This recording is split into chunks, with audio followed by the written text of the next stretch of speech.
Hi అను. Business financial ప్లానింగ్లో నేను తెలుసుకున్న ఇంపార్టెంట్ 2x రూల్ అనేది మన ఫ్యామిలీ ఫైనాన్షియల్ ప్లానింగ్కి ఎలా ఉపయోగపడుతుందో తెలుసుకుందాం.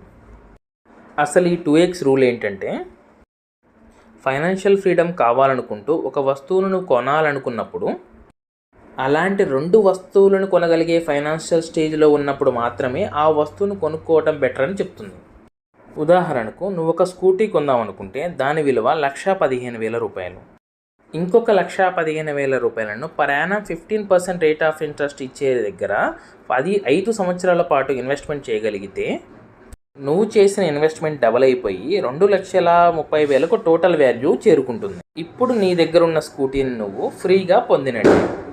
మరియు ఈ 5 సంవత్సరాల గ్యాప్లో నువ్వు సేవ్ చేసుకున్న టైము, నీ జర్నీలో ఉన్న కంఫర్టబిలిటీ అండ్ నీ లైఫ్లో యాడ్ అయిన వాల్యూ ఇవన్నీ ఫ్రీగా పొందినట్టే. స్టిల్ ఇప్పటికీ ఆ స్కూటీ యొక్క వాల్యూ 50,000 రూపాయలు అనుకుంటే అది నువ్వు అదనంగా పొందినట్టే. ఇక్కడ పాయింట్ ఏంటంటే, ఇలాంటివి తెలుసుకోవటం వల్లనే ధనవంతులు ఇంకా ధనవంతులుగా మారుతున్నారు. ద సేమ్ వే మనం కూడా మన ఫైనాన్షియల్ గోల్ని రీచ్ అవ్వచ్చు. అందుకనే మా మెంటర్ ఎప్పుడూ ఒక మాట చెప్తుంటాడు, managing money is more important than earning more money. Then finally, for more content, follow my channel.